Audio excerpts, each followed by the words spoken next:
Hi guys, ನೀವು ನೋಡ್ತಿದ್ದೀರಾ R H tech YouTube channel. ಈ ಒಂದು ವಿಡಿಯೋದಲ್ಲಿ ನಿಮಗೆ ಇನ್ಸ್ಟಾಗ್ರಾಮ್ನಲ್ಲಿ ಹೇಗೆ ಈಸಿಯಾಗಿ ಅನ್ಲಿಮಿಟೆಡ್ ಫಾಲೋವರ್ಸ್ಗಳನ್ನು ಇನ್ಕ್ರೀಸ್ ಮಾಡಬಹುದು ಎಂದು ಹೇಳಿಕೊಡುತ್ತೇನೆ. ಈ ಚಾನಲ್ಗೆ ನೀವು ಹೊಸಬರಾದರೆ ಈಗಲೇ ಈ ಚಾನಲನ್ನು ಸಬ್ಸ್ಕ್ರೈಬ್ ಮಾಡಿ, ತಪ್ಪದೇ ಪಕ್ಕದಲ್ಲಿರುವ ಬೆಲ್ಲೈಕನ್ ಕೂಡ ಅನೇಬಲ್ ಮಾಡಿಕೊಳ್ಳಿ.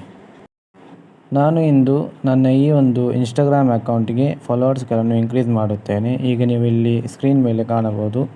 ಈಗ ನನ್ನ ಅಕೌಂಟ್ನಲ್ಲಿ 0 ಫಾಲೋವರ್ಸ್ ಇದೆ, ನಿಮಗೆ ಇಲ್ಲಿ ಕಾಣಬಹುದು ಗೈಸ್. ಇದಕ್ಕಾಗಿ ಈ ವಿಡಿಯೋದ ಡಿಸ್ಕ್ರಿಪ್ಷನ್ ಬಾಕ್ಸ್ನಲ್ಲಿ ಒಂದು ಲಿಂಕನ್ನು ಕೊಟ್ಟಿದ್ದೇನೆ ಗೈಸ್. ಅದನ್ನು ಕ್ಲಿಕ್ ಮಾಡಿದಾಗ ನಿಮ್ಮನ್ನು ಕ್ರೋಮ್ಗೆ ಕೊಂಡೊಯ್ಯುತ್ತದೆ. ಕ್ರೋಮ್ನಲ್ಲಿ ನಿಮಗೆ ಈ ತರಹದ ಒಂದು ಇಂಟರ್ಫೇಸ್ ಕಾಣಿಸುತ್ತದೆ. ಇಲ್ಲಿ ನಿಮಗೆ ಟಾಪಲ್ಲಿ ಎಂಟ್ರೆನ್ಸ್ ಎಂದು ಬರೆದು ಕಾಣಬಹುದು. ಆ ಎಂಟ್ರೆನ್ಸ್ ಎಂಬ ಬಟನ್ನನ್ನು ಕ್ಲಿಕ್ ಮಾಡಬೇಕು ಗೈಸ್. ಆಗ ನಿಮಗೆ ಈ ತರಹದೊಂದು ಇಂಟರ್ಫೇಸ್ ಕಾಣಿಸುತ್ತದೆ. ಈಗ ಲೋಡ್ ಆಗುತ್ತಿದೆ. ಈಗ ನೋಡಬಹುದು ಗೈಸ್, ಇಲ್ಲಿ ನಿಮಗೆ ನಿಮ್ಮ ಯೂಸರ್ ನೇಮ್ ಮತ್ತು ಪಾಸ್ವರ್ಡ್ ಎಂಬ ಒಂದು ಬಾಕ್ಸ್ ಕಾಣಿಸಬಹುದು. ಇಲ್ಲಿ ನೀವು ನಿಮ್ಮ ಯಾವುದೇ ಕಾರಣಕ್ಕೂ ನಿಮ್ಮ ರಿಯಲ್ ಅಕೌಂಟ್ನ ಯೂಸರ್ ನೇಮನ್ನು ಪಾಸ್ವರ್ಡನ್ನು ಎಂಟರ್ ಮಾಡಬಾರದು. ಇಲ್ಲಿ ನೀವು ನಿಮ್ಮ ಫೇಕ್ ಅಕೌಂಟಿನ ಯೂಸರ್ ನೇಮನ್ನು ಮತ್ತು ಪಾಸ್ವರ್ಡನ್ನು ಎಂಟರ್ ಮಾಡಿಕೊಡಬೇಕು ಗೈಸ್. ಈಗ ನಾನು ನನ್ನ ಒಂದು ಇನ್ಸ್ಟಾಗ್ರಾಮ್ನಲ್ಲಿ ಕ್ರಿಯೇಟ್ ಮಾಡಿರುವ ಫೇಕ್ ಅಕೌಂಟಿನ ಯೂಸರ್ ನೇಮನ್ನು ಮತ್ತು ಪಾಸ್ವರ್ಡನ್ನು ಎಂಟರ್ ಮಾಡಿಕೊಡುತ್ತೇನೆ. ಇಲ್ಲಿ ನಿಮಗೆ ಸ್ಕ್ರೀನ್ ಮೇಲೆ ಕಾಣಿಸಬಹುದು. ನನ್ನೊಂದು ಫೇಕ್ ಅಕೌಂಟಿನ ಯೂಸರ್ ನೇಮನ್ನು ಎಂಟರ್ ಮಾಡುತ್ತಿದ್ದೇನೆ. ನಂತರ ಕೆಳಗೆ ಕಾಣುವ ಪಾಸ್ವರ್ಡ್ ಎಂಬ ಬಾಕ್ಸ್ನಲ್ಲಿ ಪಾಸ್ವರ್ಡನ್ನು ಎಂಟರ್ ಮಾಡಬೇಕು. ಯಾವುದೇ ಕಾರಣಕ್ಕೂ ನಿಮ್ಮ ರಿಯಲ್ ಅಕೌಂಟಿನ ಯೂಸರ್ ನೇಮ್ ಪಾಸ್ವರ್ಡನ್ನು ಎಂಟರ್ ಮಾಡಬಾರದು ಗೈಸ್ ಈ ಸೆಕ್ಷನ್ನಲ್ಲಿ.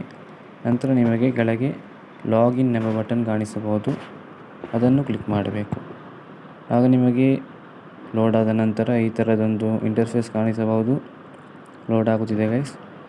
ಇಲ್ಲಿ ನಿಮಗೆ ಕಾಣಬಹುದು, ಈ ಥರದೊಂದು ಇಂಟರ್ಫೇಸ್ ಕಾಣಬಹುದು. ಇಲ್ಲಿ ನಿಮಗೆ ಮೇಲೆಗೆ ಸ್ಕ್ರೋಲ್ ಮಾಡಿದಾಗ ನೋಡಬಹುದು, ಫಾಲೋವರ್ಸ್ ಎಂಬ ಐಕಾನ್ ಕಾಣಿಸಬಹುದು. ಅಲ್ಲಿ 50 ಎಂದು ಬರೆದು, ಅಲ್ಲಿ ನಿಮಗೆ ಮೇಲೆ ಟಾಪ್ನಲ್ಲಿ ಕಾಣಿಸಬಹುದು ಗೈಸ್ 50 ಎಂದು ಬರೆದು, ಅದನ್ನು ನೀವು ಕ್ಲಿಕ್ ಮಾಡಬೇಕು. ಆಗ ನಿಮಗೆ ಈ ಥರದೊಂದು ಇಂಟರ್ಫೇಸ್ ಕಾಣಿಸುತ್ತದೆ. ಇಲ್ಲಿ ನೀವು ನಿಮ್ಮ ರಿಯಲ್ ಅಕೌಂಟಿನ ಯೂಸರ್ ನೇಮನ್ನು ಎಂಟರ್ ಮಾಡಿಕೊಡಬೇಕು. ಇಲ್ಲಿ ನಿಮಗೆ ಕಾಣಬಹುದು ಗೈಸ್, ಯೂಸರ್ ನೇಮ್ ಎಂದು ಬರೆದು, ಇಲ್ಲಿ ನಿಮ್ಮ ರಿಯಲ್ ಅಕೌಂಟಿನ ಯೂಸರ್ ನೇಮನ್ನು ಎಂಟರ್ ಮಾಡಿಕೊಡಬೇಕು. ಅಥವಾ ಯಾವ ಅಕೌಂಟಿಗೆ ನಿಮ್ಮ ಇನ್ಸ್ಟಾಗ್ರಾಮ್ ಅಕೌಂಟಿಗೆ ಫಾಲೋವರ್ಸ್ ಇನ್ಕ್ರೀಸ್ ಮಾಡಬೇಕು ಆ ಅಕೌಂಟಿನ ಯೂಸರ್ ನೇಮನ್ನು ಎಂಟರ್ ಮಾಡಿಕೊಡಬೇಕು ಗೈಸ್. ಇಲ್ಲಿ ನಾನು ನನ್ನ ಇನ್ಸ್ಟಾಗ್ರಾಮ್ ಅಕೌಂಟನ್ನು ಯೂಸರ್ ನೇಮನ್ನು ಟೈಪ್ ಮಾಡುತ್ತೇನೆ. ನಂತರ ಕೆಳಗೆ ಫೈಂಡ್ ಯೂಸರ್ ಎಂಬ ಬಟನ್ ಕಾಣಿಸಬಹುದು, ಅದನ್ನು ಕ್ಲಿಕ್ ಮಾಡಬೇಕು. ಈಗ ನೋಡಬಹುದು ಗೈಸ್, ನಿಮಗೆ ಈ ಥರದೊಂದು ಇಂಟರ್ಫೇಸ್ ಕಾಣಿಸಬಹುದು.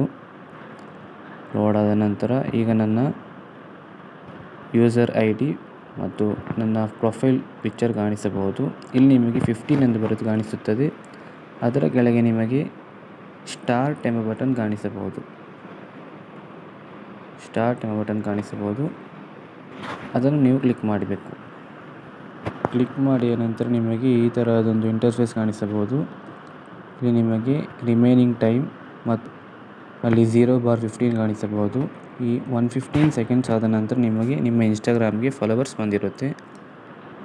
ಈಗ ನಾನು ವೆಯ್ಟ್ ಮಾಡುತ್ತೇನೆ ಗೈಸ್. ಈಗ ಒಂದು 2-3 ಮಿನಿಟ್ ಕಳೆದ ನಂತರ ಬರುತ್ತೇನೆ. ಈಗ ನಿಮಗೆ ನೋಡಬಹುದು ಗೈಸ್, 15 ಫಾಲೋವರ್ಸ್ ಬಂದಿದೆ ಎಂದು ಕಾಣಿಸುತ್ತದೆ. ನಾವಿನ್ನು ನಮ್ಮ ಇನ್ಸ್ಟಾಗ್ರಾಮ್ ಅಕೌಂಟಿಗೆ ಹೋಗಿ ಚೆಕ್ ಮಾಡುವ ಗೈಸ್, 15 ಫಾಲೋವರ್ಸ್ ಬಂದಿದೆ ಎಂದು. ಈಗ ನಾನು ನನ್ನ ಇನ್ಸ್ಟಾಗ್ರಾಮ್ ಅಕೌಂಟನ್ನು ಓಪನ್ ಮಾಡುತ್ತೇನೆ. ಇಲ್ಲಿ ನೀವು ಕಾಣಬಹುದು 0 ಫಾಲೋವರ್ಸ್ ಇದೆ. ನಾನೀಗ ರಿಫ್ರೆಶ್ ಮಾಡುತ್ತೇನೆ. ರಿಫ್ರೆಶ್ ಮಾಡಿದ ನಂತರ ನೀವು ಇಲ್ಲಿ ಕಾಣಿಸಬಹುದು 8 ಫಾಲೋವರ್ಸ್ ಈಗ ಇನ್ಕ್ರೀಸ್ ಆಗಿದೆ. ಈ ರೀತಿಯಾಗಿ ನಿಮಗೆ ಈಸಿಯಾಗಿ ನಿಮ್ಮ ಇನ್ಸ್ಟಾಗ್ರಾಮ್ ಅಕೌಂಟಿಗೆ ಫಾಲೋವರ್ಸ್ಗಳನ್ನು ಇನ್ಕ್ರೀಸ್ ಮಾಡಿಕೊಳ್ಳಬಹುದು. ಈಗ ನಾನು ರಿಫ್ರೆಶ್ ಮಾಡುತ್ತೇನೆ.